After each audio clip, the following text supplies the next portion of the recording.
Sometimes I wish I could get away, looking for a place to get rain, get away from all the heartache and pain life can bring. I really don't wanna sound like I can't hold my own, but everybody needs some time they can get. Man, I wish I could get away and just leave. I wake up in my sleep, feel like I can't breathe. I stare in the mirror, but I can't see. I'm hungry as hell, dog, but I can't. We got the needs assessments. Well, we've noticed that we've been attacked at all our basic needs. We need to cultivate our basic needs in our hearts, at your home. We can't be community activists and don't show action for our families first. Our individual families. Be a leader in your family first, and then bring them to the table with the rest of us. And we build our community that way. Black Panthers. I'm gonna bring Brother Quahar and let him talk about Nelson Mandela, the reason we're really here. All right?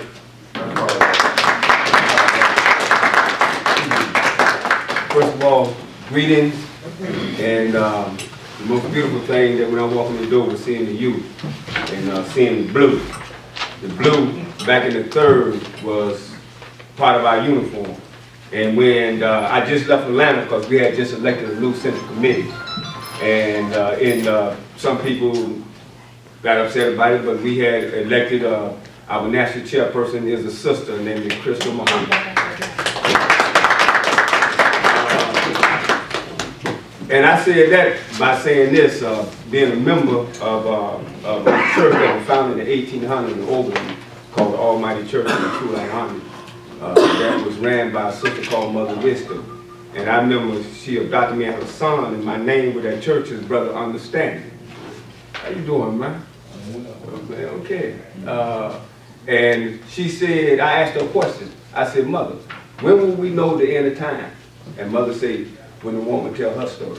So I'm saying, you know what I'm saying? You know, she told her story on the bus and got King and everybody moving in it. Right on. When Mandela told her story, made him look at Nelson, didn't it? So, you know, when Mama tell her story, then everything is going to be in place. And seeing the young people with the blue on, I would like to make clear that when we say original Panther, because I came through the 60s, let me give you just a little bit about me. I'm a political prisoner. I'm one of the Louisville 7. I was framed during the Kentucky Derby event. They call it the Kentucky Derby robbery. They framed me so good I thought I robbed that place and had amnesia. I'm still looking for the money. That's when the government come at you and frame you. I'm also a father of 2 of the most beautiful daughters and sons and 13 grandchildren. And I believe in family, and I believe in youth. My credential, I worked at Audubon Intermediate School as a youth counselor. I worked with Berea Family Service as a youth counselor. I worked with Golden Disciples as a youth counselor. I worked with the Civil Rights of Passage program as a youth. Why? Because it is the youth that makes the revolution. And when you say original Panther, that I'm from the original Panthers, I'm still original. And see, every Panther, she's original. So for me to say that I came from an original Panther, that means that I must be phony. So we all original. Everybody in the struggle are original, because this is original struggle. This is not half-stepped, and nobody claimed the term for liberation in Nelson, being a political prisoner. Let me say this. When Nelson Mandela was organized the African National Congress, one thing that scared him was black nationalism. So I'm going to bring it straight up. This button here, one man, one vote in apartheid. How can thousands of people maintain slavery over millions of people? Right. Now, the ANC had competition with another group called the PAC. Nelson Mandela group said one man, one vote. The PAC said one bullet, one settle. When Malcolm came to Cleveland, spoke at Quahar Church during the Black nationalist movement, he said, ballot or the bullet. And whenever they see the bullet, they run to the ballot. And he become a paper tiger. He is dangerous on paper. So what Nelson did, organized the Spirit, which was a movement to fight against the apartheid regime that was, when it said so beautifully, is actually pronounced part-hate. They were hating on us in our own land that God placed us on. So what happened, Nelson and the many formation, including the conscious movement, began to put pressure on the apartheid regime. They say, we got to come to the table. They always do that. We call them in the 60s paper tigers.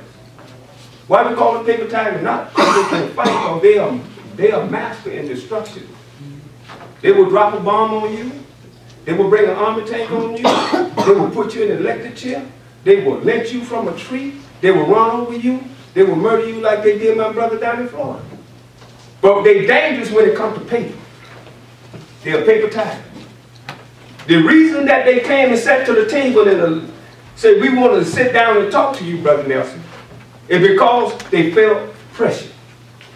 The enemy will never come to the table and talk with you unless they feel pressure. Once they feel pressure, then you know you got it, because then they'll call you and say, let's negotiate. But you weren't negotiating when you had your boot on my head. You weren't negotiating when you were bombing my churches. You weren't negotiating when you were raping my women. You weren't negotiating when you were putting my young men in prison. Now all of a sudden you want to negotiate, so you're a paper tiger. So they come with the paper. So they sit down and say, we're going to negotiate this. So they say, well, we're going to put you on a stamp. They got him on a stamp, right? To show you how the paper works. Listen, especially the young people. Because they do it all the time on television. They make us look like demons. Now this man was an enemy of the state, and now all of a sudden he's a statesman. He was an enemy one time, now he's a good man. The media have you crying for E.T. and hating your mom. The propaganda, the paper, the way that they move our feelings. So this man was a wanted man. He stayed over 17 years in prison. We got brothers that spent it at sister 30 years in prison that came out of the 60s that are still serving time, but fighting for the same equal rights. Why had the media move them and say these are political prisoners that were fighting for our rights? So they took Nelson from a terrorist list. I'm going to read up this because you got to see this. In the 60s, in the United States, we are all called terrorists. Guerrilla acts of sabotage and terrorism in the United States, 1965-1970, reprinted from the scanner. This is all our marches, civil rights, trying to integrate. They refer us as terrorists. They use that term loosely. They got my sister over in Cuba now, Asada Shakur. You want to pass that around? And they call her a terrorist. They got $2 million on her. Bounty. Now they can take that same media and make her a queen. Make her an example. So what they have done, they have taken Nelson and made him a statesman. Why? Because Nelson saved them. When he say Africa, which we say South Africa, which many of the brothers call it Zambia, said that all who are there are Africans. They couldn't wait to hear that. But what happened was, it took black nationalism to bring them. They did the same thing with Malcolm. The same government that set him up got him on a stamp.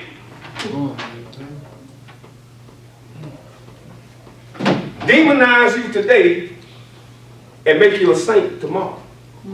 Make our children thugs and gangsters and say, this is why we need to lock them up, we need to try them as adults. America is the only country that put its children in jail and give them life sentences. That's right. That's right. Tell me. Once again, we going back to that paper tiger. They can say, well, our children are learning children, but they don't want to say that. They try to demonize the Panthers. They try to demonize the Panthers. But what Nelson did what they wanted him to do so that they could survive because Europe didn't want them back. They came with their own language, we fought against that. They used the same terms that the Zionists used in Palestine, that God chosen them for this land. I don't know why people are always putting stuff on God and justify their evilness. All right. So they feel that Azania was their land that was chosen to go to their land. This is the saying. We send people there to make sure the election was right. I say, I can't make it bring me some dirt back. And on it is the African national flag. Sooner or later it changed and became almost like the Jamaican flag. It almost became rainbow. But this is the dirt under that flag, the African National Congress. What happened with the African National Congress? The same thing happened here in America. Listen very closely. The integrationist movement,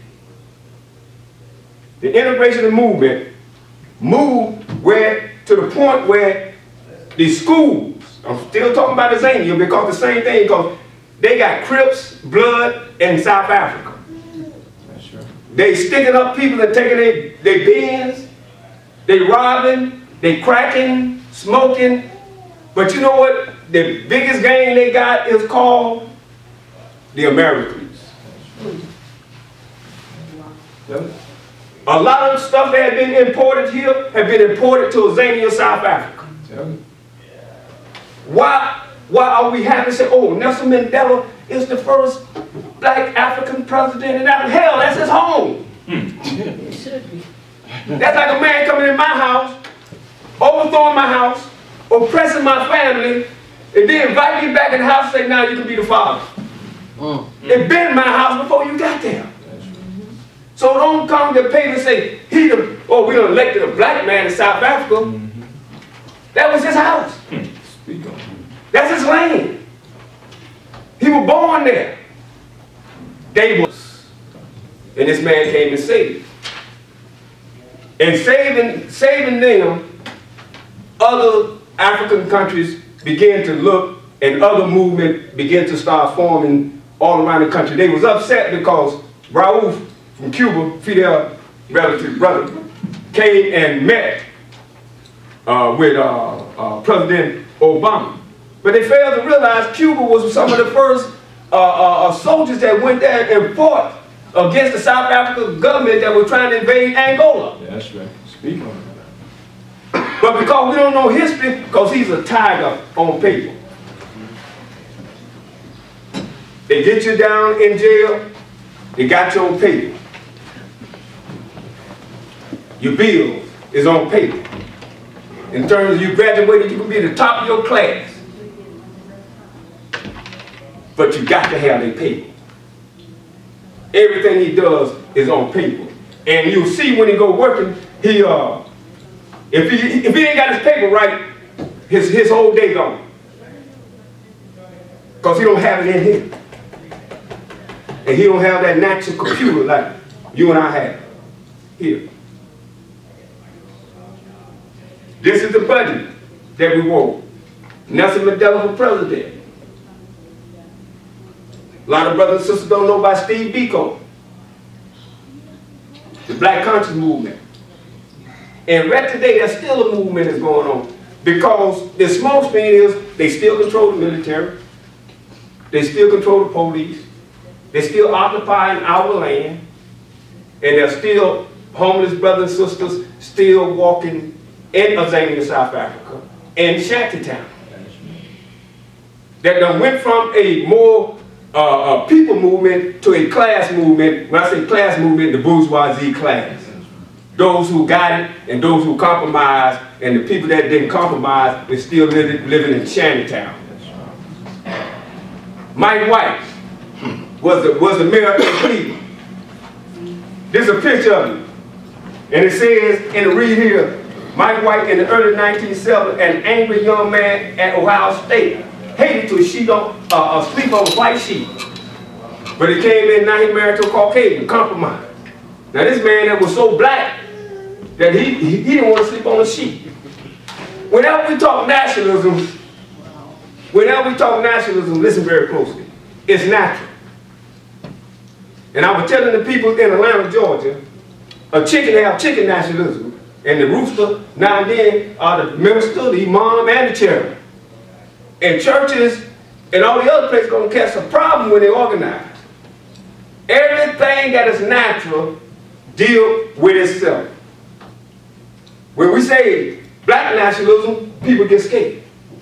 When we say black power, people get scared. The Asians don't have to say Asian nationalism because they have not been dehumanized in our thinking as we have. So we have to say it to ourselves to make us feel like, say it loud, I'm black and I'm proud. The Asian ain't got to go say it loud, I'm Asian and I'm proud. The Mexican didn't come and say it loud, I'm Mexican, I'm proud. Because they have not been damaged like you and I have been damaged. And so when we say black nationalism, they get scared. The businesses in our community run by nationalism. Arab nationalism. Every Arab that runs the business is not a Muslim. They got Christian Arab, but the one thing, they're Arabs. And they have Arab nationalism because they do business. They run with each other. They got warehouse now. You go to Chinatown. They got high rise for their elders. They got people that come after school and tutor them. I'm on the Black Study Board at Cleveland State. I'm going to remove my beret. I'm on the school board, the Black Study Department at Cleveland State under Dr. Michael Williams. The Asian students, when they leave there, they go back to what they call Asian Town. The elders tutor them. But we're ashamed to say black nationalism because we might think we might be going to offend some of our white friends, but every day they wake up under white nationalism. And they don't even have to say it. Half the time you go to the bank and you got to get a loan with that white nationalism because you got to go through one end. They don't have to defend that. Brother Obama, the president, but look how they treat him. Why? Because he's surrounded by white nationalists. The president. Our children in school. I was raised up down in Florida. And we played where that gentleman killed our brother. When we played football there, and I ran track there, called Seminole County. That's an insult. Because the genocide he committed against the Seminole people. We went to play him. The coach, the school I went to was Tarpon Spring Junior High and Tarpon Spring High. And the base was mostly Greeks.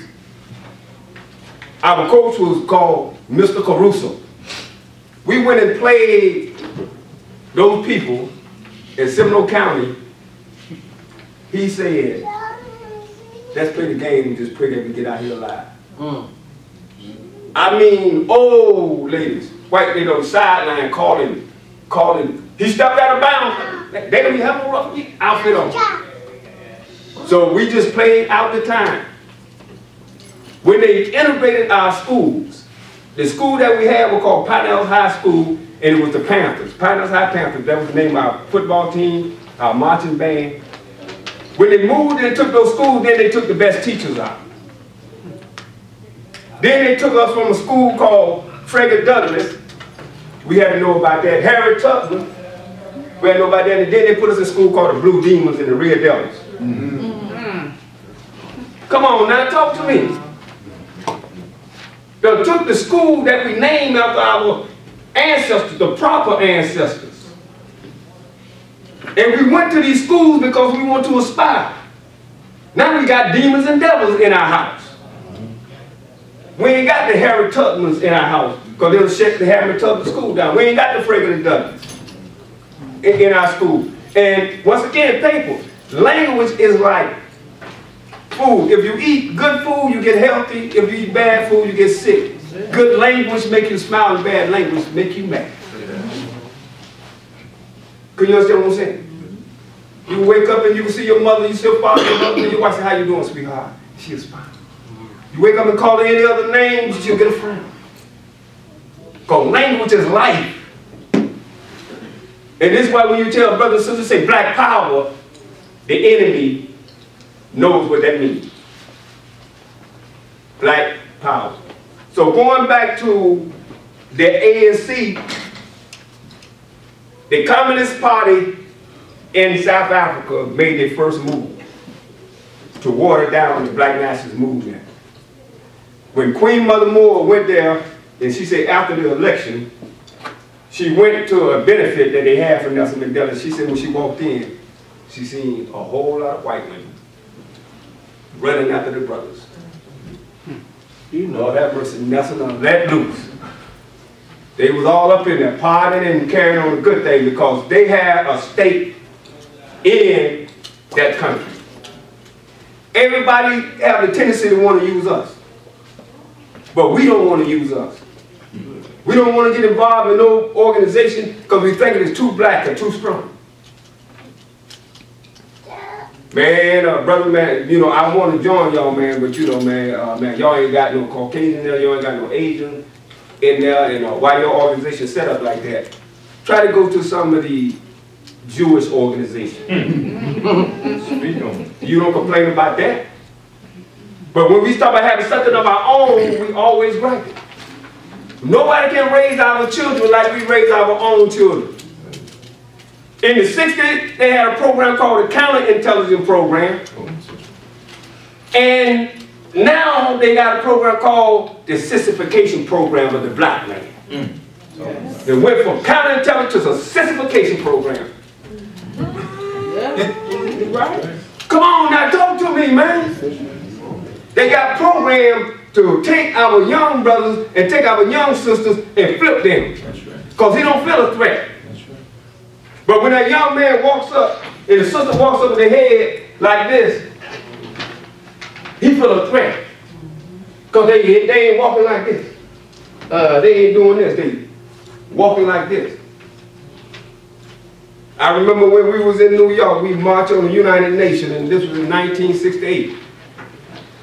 And I remember we were marching with a young group called the Young Lords. There used to be a street game called the Latin Kings. And they became Young Lords. And I always liked this chant. Young brother and sister. This chant go, Black power to black peoples and the Puerto Rico power to the Puerto Rico peoples and the third world power to the third world peoples and the power to the people. Yeah. That's right. That was our chant. That's right. That was our chant back then. And it was young people. That's right. The Panthers was young. I was young. It was the young brother, and that's why they don't want our organization, because they don't want young people to be attracted towards this. But y'all doing a good job here. Man, when I walked in the room, I was so happy seeing, man, you know, if there ain't nothing else, I could have just came in and just looked at them and my day was done. Because the mind, why do I say the mind? Now I'm preaching. I'm still on that. Man means mind. Woman means womb of mind. This is why we say they are young men, that means they are young mind. They can lose a leg, but they still a man, a young man.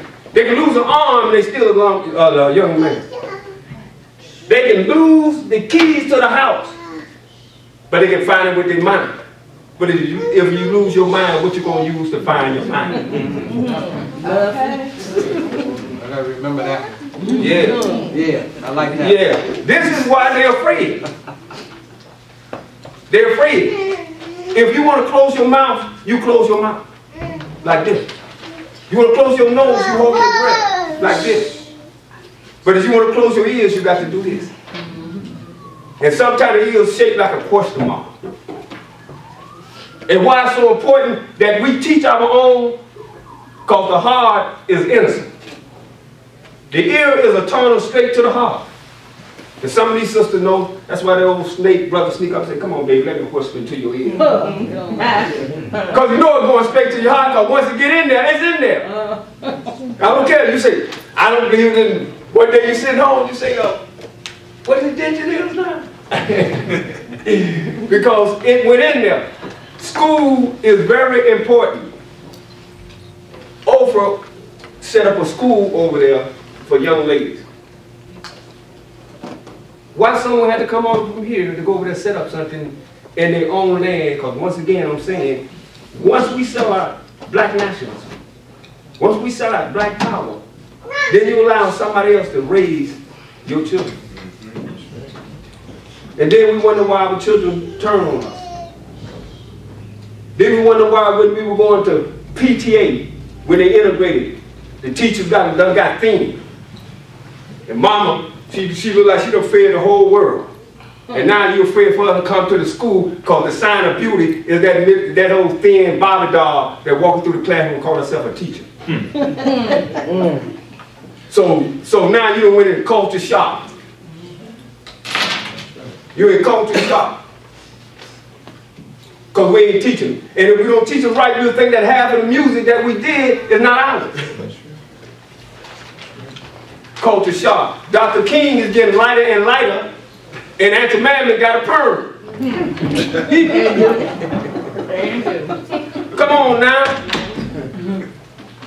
This is what they're doing to us, because if we're not careful, Brother Malcolm L. Hart Malik said the worst thing that anybody can do to us is to teach us to hate ourselves. The majority of brothers and sisters in prison is in prison based upon a dose of hate. And it's in the language. And the language is, man, I just killed a nigga. If I said, man, I just killed Williams, see, that's represents somebody. Or I killed Muhammad. Or I killed Susie. A nigga is devaluing human life. So he just said, I just killed a nigga. I didn't kill Benjamin Robinson, Mrs. Robinson's son. Mr. Robinson's son. I killed a nigga. That's right. Language again. That's why we must have our schools. They have their schools. I remember counseling at Audubon, we had a private school, young white students coming in, and they had their suit and ties on. And they came in, and my students started laughing. And I let them laugh. When they left and went back to the school, I called them, I said, do you know what you're doing? Oh man, just look how they were dressed. I said, you're going to end up being in front of them because they're going to be the judge and the lawyer. And they're going to remember you laughed. They have special school for their genius. If we got a genius running in our midst, we got to do them like this. We got to protect them. Because these schools, when they find that we got a genius, they're going to crush it. Or going to crush her. Still talking about Zambia in South Africa. The people there are still in power. Whenever the European get in trouble, he'll give you a figurehead. When the school get in trouble, they'll go, I had a chance to meet with the brother they made a movie by, Lean on Me.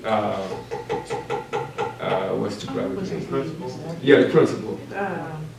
Morgan Ford? No. Man, I can't think of his name. But Joe. Yeah. Joe Clark. Yeah, Joe Clark. This was Joe Clark told me. Joe Clark said that they had people fooled that he walked in the classroom with a bat. He said, let me tell you about that bat. He said, those young boys had Uzis and machine guns. He said, I walked in there with a bat. Now listen, young people. I walked there with a bat to let them know you at the plate. You either hit a home run or you strike out. It's your time. But they want to make it look physical.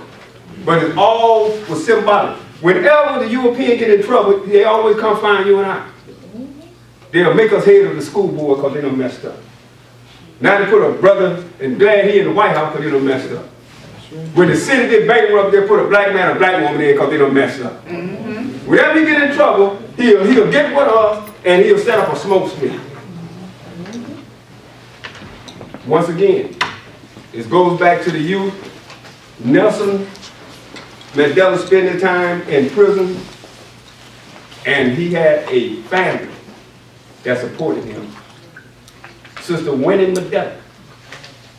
Before my wife made her transition, 34 years. I married 34 years, don't tell you. You talk about a soulmate. That was a soulmate. My wife was so close to me, they nicknamed her the bodyguard. And when she made her transition, I told them, y'all look at me as the chairman, but y'all didn't see the chairperson. They don't talk about Winnie. When he was in prison, all those love letters. And I remember my wife saying one time when the police lady grabbed Winnie, and she did this, she pushed the South African police officer. And my wife said, wow, we need some men like Winnie. But it was family. Two things that they did not want to happen in South Africa, and they don't want to happen here, they don't want to happen nowhere. Our belief in God, the Creator Almighty, and our family. Those are two oppositions. Because you got faith in the Creator and faith in your mission, your children will have faith in the Creator and faith in your mission too. If they see fear in you, they will inherit that fear, and they subject to it. They do not want that. Well, we don't have a schoolhouse. Our ancestors had school if it was under a tree. School is wherever you at. Brothers and sisters on the street, they get schooled every day by the wrong people. The school ain't just a building. And when they see us get our young people together, they get nervous.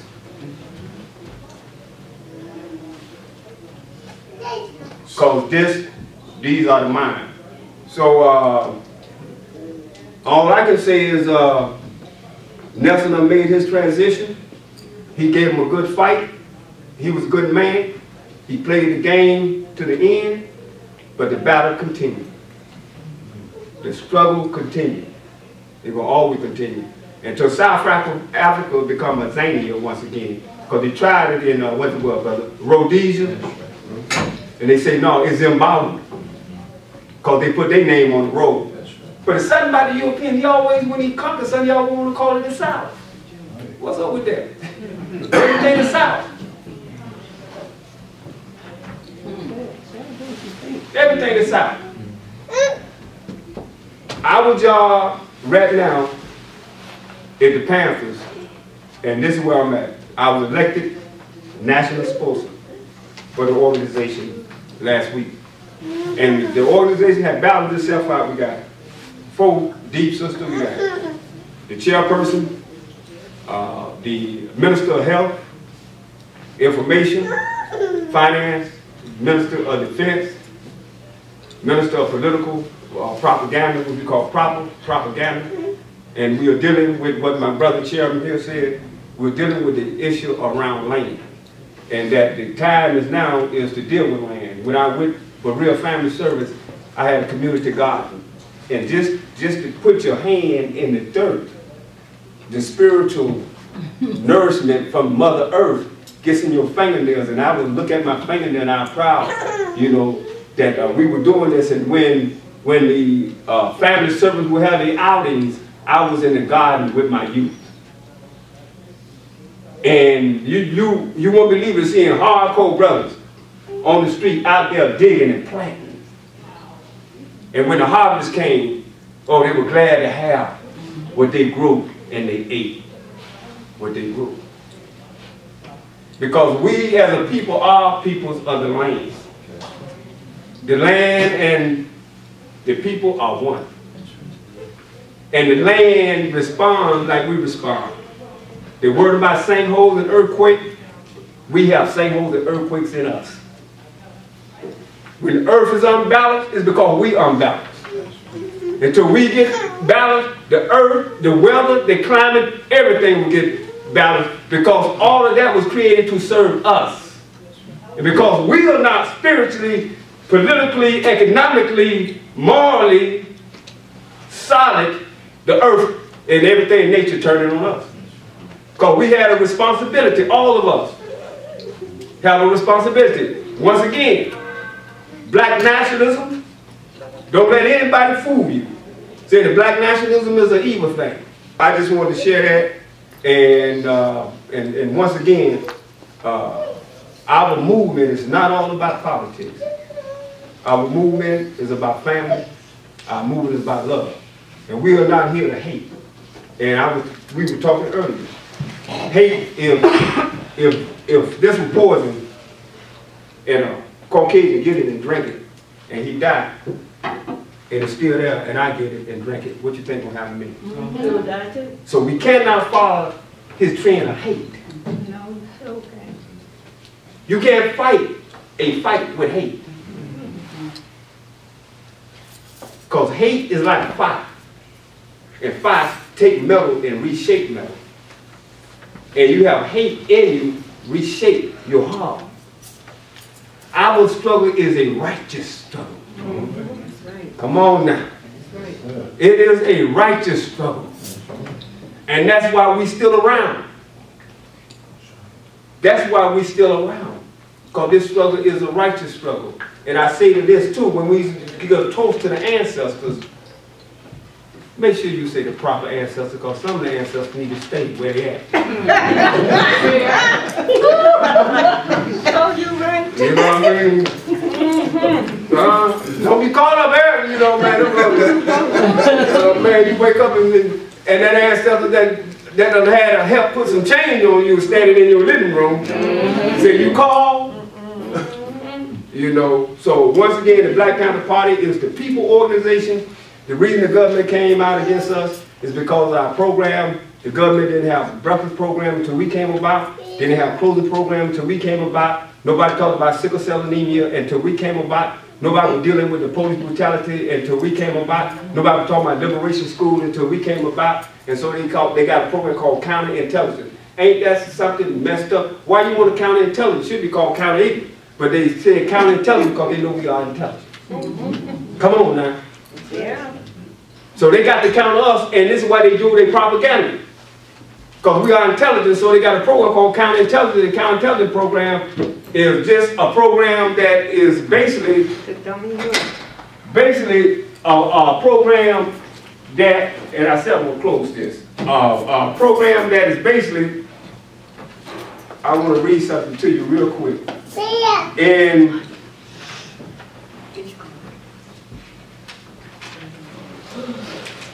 this is what they did. We have, in 1968, they murdered 7 of our members. In 1969, they murdered 13 of our members. In 1975, 1971, 8, and then they moved on to the Liberation Army. Right now, we have 29 or more political prisoners. We have 14 prisoners of war. And simply meaning this. When we say political prisoners, to me, half of the brothers and sisters in prison are political prisoners because if there were jobs, they wouldn't be there. And many times we got jobs because of the politicians. If many people would be in there, we have proper education. So in a sense that many of the brothers and sisters, even poor Caucasians, many of them are political prisoners not even knowing it, because if the politics were right, then we won't have the high rate of people in the penitentiary.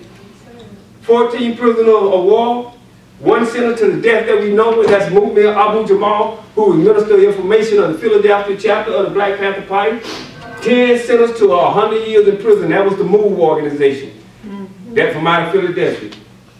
3 sentenced to 93 years, 2 sentenced to 98 years, 1 sentenced to 88 years. All those years mean life anyway.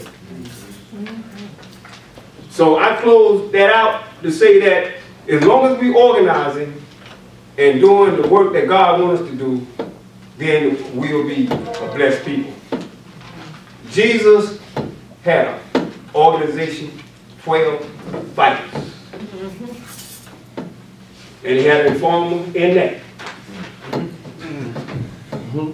Even Jesus, knowing the power that was given to him, still knew that organization was important. So thank you very much. And I hope that what I said tonight didn't offend anybody, because I come here with truth, I come here with my spirit, I come here with love, and I say all the time, one of the greatest lovers is those who love their people. Thank you.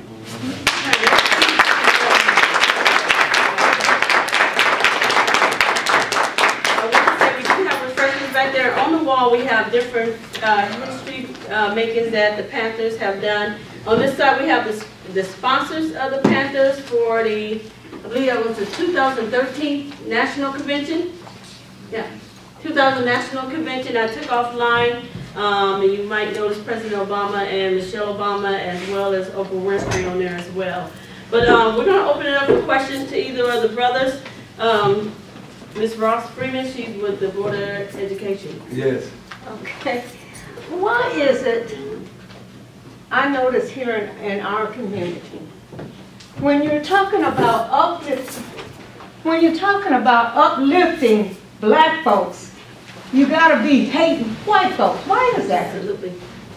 I just think that we got to get ourselves together. That's right. Before we can include somebody else. And they don't understand that here. They, you know, they think I'm against white people. My mother was white. Not that I'm bragging, but I mean, it's not about that. It's about uplifting us as black people. It goes back to when they came out, when they came from unknown, from out of those caves and that cold weather. And it has something to do with scarcity.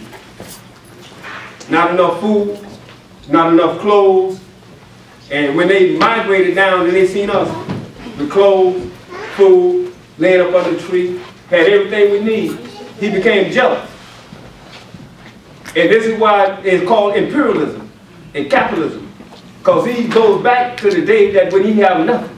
Man, I stole this land and I brought you people over here to work this land. Then all of a sudden someone said, I can't have you work my land anymore. Antiquated farming. And then you, instead of going to get your own business, even though my sons and my nephews was over there picking with you, burning you, you didn't fight back. You didn't defend yourself properly. And now you're coming back to my land trying to take the job from my son. And you're crying about this. And then you want my daughters to teach your children how to take my job that I got from my son. That's what, you got to look at it like a white man thinking about what we're doing. We are trying to infiltrate their culture and say that we are a peaceful people at the same time. We cannot infiltrate a person's culture and not expect them to act violently back towards them. They're protecting themselves. So we have to realize what we're doing. We're innocent black people, we're innocent. No, we are infiltrating these people's culture. We are infiltrating their homes. We're infiltrating their buildings and their livelihood. And their children want to be us. They see that. We're taking from them. We need to get away from them. Like the trust is my main thing. That's my whole vision. The UCC, the Uniform Commercial Code, and buying our own land on the trust. To get away from them so they maybe can respect us. And in war, we have warriors that can fight and defend us. There will not be another Tulsa, Oklahoma. There will not be another Rosewood. We're prepared for that this time. What we're doing as Black Panthers is organizing the young gang members that we consider the decadent part of our neighborhood. These are our soldiers. We just got to accept them as and tell them. Like you got to tell your wife you love her so she'll believe it. You got to tell that young man you my soldier so he'll believe it. Instead of saying pull your pants up, get up out of here and sell that drug somewhere else. Tell him come be my soldier, protect me. Then we will have a nation of people without hate, with love, and not infiltrating someone else's culture, but cultivating our own. So let me ask you a question. When it comes to that land, are y'all talking about just in Akron or everywhere? I'm looking in Georgia because cotton don't grow in Akron. I'm looking down in Georgia because it's a year-round plot to grow fruits, the best fruit to eat. We can eat all year round and grow cotton, and cotton is going to make us millions. Because I have land. Where? In Mississippi, Hollandale, Mississippi. Well, that's what we need. You a Panther? No, I'm not.